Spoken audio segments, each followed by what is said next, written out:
the ultimate goal that these people have in mind is the goal to create a one world government run by the banking industry, run by the bankers, and they're doing it in sections. The European currency, the euro, and the European Constitution is one part of it.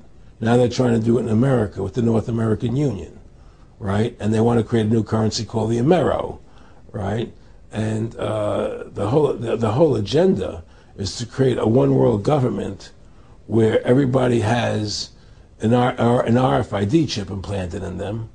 All money is to be in those chips, right? There'll be no more cash. And this is given me straight from Rockefeller himself. This is what they want to accomplish. And all money will be in your chips. And so instead of having cash, anytime you have money in your chip, they can take out whatever they want to take out whenever they want to. If they say you owe us this much money in taxes, they just deduct it out of your chip digitally. Total control. Total control. And if you're like me or you, and you're protesting what they're doing, they can just turn off your chip. And you have nothing. You can't buy food. You can't do anything. It's total control of the people. And that chip's connected to a database that has your purchasing records, what you do, what everything, you sell. Everything is in there, you know? And so they want a one world government controlled by them, everybody being chipped, all your money in those chips, and they control the chips, and they control people. And you become a slave. You become a serf to these people. That's their goal. That's their intentions. Eric, can you be specific about when you met Rockefeller, how it happened in these discussions? I met Rockefeller through a female attorney I knew who called me up one day and said, one of the Rockefellers would like to meet you. I had made a video called Mad as Hell, and he'd seen the video and wanted to meet me and knew I was running for governor of Nevada. So sure, I'd love to meet him. And I met him, and I liked him, and he was a very, very smart man. And we used to talk and share ideas and thoughts.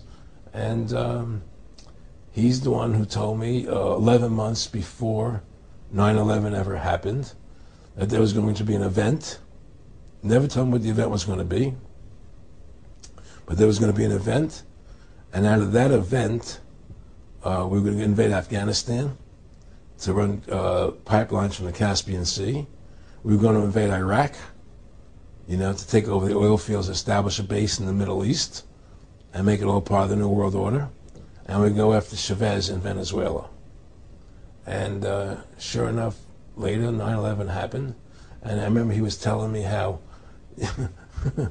how you're gonna see soldiers looking in caves for people in Afghanistan and Pakistan and all these places, and there's going to be this war on terror, which is no real enemy, and the whole thing is a giant hoax, you know. But it's a way for the government to take over the American people. He told you it was going to be a hoax. Oh yeah, oh yeah.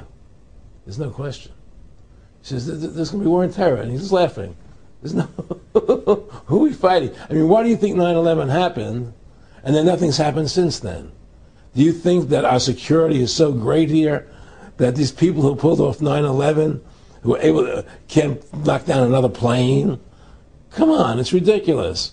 9/11 was done by people in our own government and our own banking system to perpetuate the fear of the American people into subordinating themselves to anything the government wants them to do.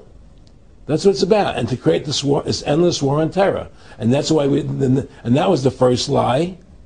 And the next lie was going into Iraq, you know, to get Saddam Hussein out with his weapons of mass destruction. That was the next lie. Now, specifically, this was a little over 6 years ago. This was 11 months before 9/11. Yeah. And Nick Rockefeller, who's a lawyer, he's become your friend over the previous years, and he's saying to you that there's going to be this big event, and then out of that we're going to have a war on terror, and it's just going to go on and on. Right, an endless war on terror without any real enemy.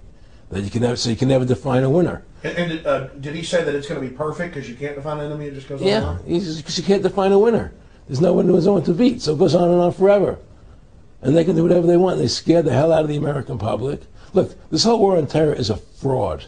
It's a farce. It's very difficult to say it out loud because people are intimidated against saying it. Because if you say it, they want to make you into a nutcase. But the truth has to come out. That's why I'm doing this interview.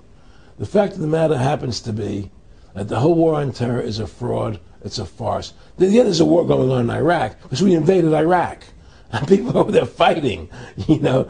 But the war on terror, it's a joke, you know. And until we discover what really happened on 9/11 and who was responsible for 9/11, because that's where the war on terror emanates from. That's where it comes from. It was 9/11 that allowed this war on terror to begin. And until we get to the bottom root of 9/11, the truth of 9/11, we'll never know about the war on terror. Aaron, you said that he was, and I think it's important, and I know this about the Rockefellers from Dr. Dennis Cuddy and many others who literally, you'll be 20 years old in a lunch line at college, and there's David Rockefeller. And here's here. I mean, they're experts at recruiting and getting what they call players, and that clearly he was. I mean, I want to make it specific and just get you to reiterate what you said last night about you got 30% of the vote. You were having an effect. You made mad as hell. They knew that you'd started the Constitution Party. Yeah. They knew that you were somebody who was taking action and getting things done. You'd already made some big films, had a lot of other successes. Right. So they were trying to recruit you, and didn't it come down to the point of, hey, we are here to recruit you, and don't worry, your chip's going to say, don't mess with us. You know, this guy's don't touch. Yeah, yes, that did happen. I was definitely being recruited, but it's more subtle than that. Well, in your words, just go through the process, and then what he said. Well, what it is remember, we were friends, and he used to go to my house a lot. We'd have dinner, we'd talk, and he'd tell me about business investments that he'd get involved in, you know, or they would help me with this business investment or that business investment. And was I interested in joining the Council on Foreign Relations? You know, I would have to get a letter to join them, but was I interested in that? And, you know, just stuff, you know, leading you on. And I used to say to him that I never really did that because that wasn't where I was coming from. You know, as much as I like you, Nick, you know, your ways and my ways, we're on the opposite side of the fence. You know, I don't believe in enslaving people, you know, and he would come back with, oh, I do? Or? Well, it would be more like, you know. It's better for them. Well, it's more like, you know, how do I put it? It was like, what do you care about them? What do you care about those people? What difference does it make to you? Take care of your own life. Do the best you can for you and your family. What do the rest of the people mean to you? They don't mean anything to you. They're just serfs. They're just people. You know, it was just a lack of caring, you know, and that's just not who I was. It was just sort of like cold, you know. It was just like cold, you know. And I used to say to him, what's the point of all this? You have all the money in the world you need. You have all the power you need. What's the point? You know, what's the end goal? And he said the end goal is to get everybody chipped, to control the whole society, to have the bankers, the elite people, you know, the bankers and some governor controlling the world. And I said, do all the people in the Council on Foreign Relations believe this way you do? He said, no. You know, most of them believe they're doing the right thing. A lot of them believe it's better off being socialistic. You know, we have to convince people that socialism is really capitalism. Because America's becoming a socialist country. It's a communist country today. Well, one of the things they told me was that he was at the house one night, and he would talk, and he started laughing. He said, Aaron, what do you think women's liberation was about? And I said, I had pretty conventional thinking about it at that point. I said, I think it's about women having the right to work, getting equal pay with men, just like they won the right to vote, you know? And he started to laugh. He said, you're an idiot. And I said, why am I an idiot? He said, let me tell you what that was about. We, the Rockefellers, funded that. We funded women's lib, you know? And we're the ones who got all over the newspapers and television, the Rockefeller Foundation.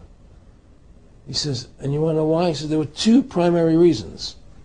And one reason was we couldn't tax half the population before women's lib.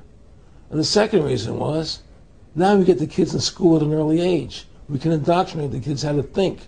It breaks up their family. The kids start looking at the state as the family, as the school, as the officials, as their family, not as the parents teaching them. And so those are the two primary reasons for women's lib, which I thought up to that point was a noble thing. You know, when I saw their intentions behind it, where they were coming from when they created it, the thought of it, I saw the evil behind what I thought was a noble adventure.